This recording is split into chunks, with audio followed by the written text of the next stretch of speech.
Assalamualaikum warahmatullahi wabarakatuh.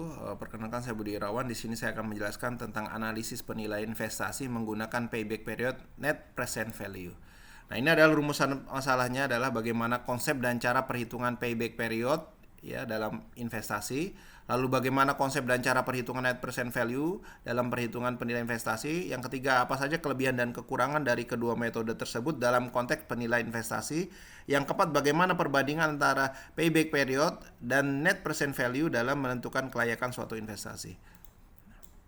Nah, ini tujuan masalahnya adalah menjelaskan konsep dan cara perhitungan metode payback period dan net present value. Lalu yang kedua adalah membahas kelebihan dan kekurangan dari masing-masing metode dalam penilaian investasi. Lalu yang ketiga adalah membandingkan kedua metode tersebut untuk menentukan metode yang lebih efektif digunakan dalam penilaian investasi. Yang keempat adalah memberikan gambaran mengenai bagaimana metode payback period dan net present value dapat membantu dalam pengambilan keputusan investasi. Nah, ini adalah pengertian dari payback period adalah salah satu metode yang paling sederhana yang digunakan dalam penilaian investasi. Metode ini mengukur seberapa cepat investasi awal dapat kembali dalam bentuk aliran kas yang diterima selama masa proyek.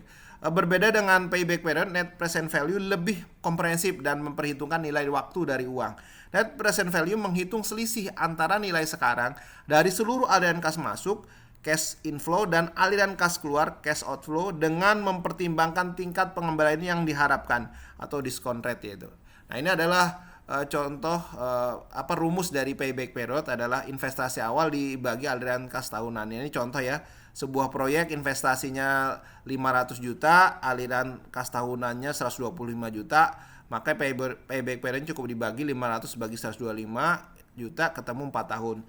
Artinya perusahaan akan mendapat kembalian investasi awal dalam waktu 4 tahun. Nah, ini kalau ini adalah rumus dari net present value ya, NPV ya. Bisa dilihat ya ini. Rumusnya adalah pertama adalah C1 gitu ya. Nanti dibagi I plus R pangkat T gitu dikurang I 0 gitu ya. Nah, nanti ini T-nya ini tergantung nih ya.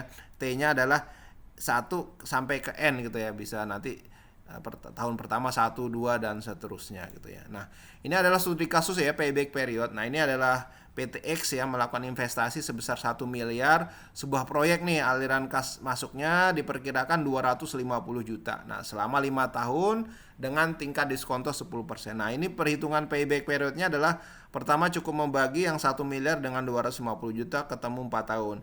Nah, kesimpulannya periode pengembalian 4 tahun lebih kecil yang disyaratkan 5 tahun. Maka secara payback period usulan investasi diterima.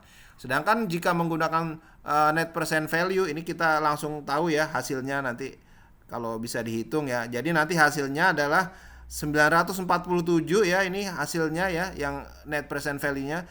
Lalu dikurang dengan investasi awal ketemunya minus ya, minus. Nah, hasil minus ini artinya proyek ini memiliki nilai negatif atau NPV di bawah 0 yang menunjukkan bahwa proyek tersebut tidak layak untuk dilakukan jika menggunakan tingkat diskonto 10%.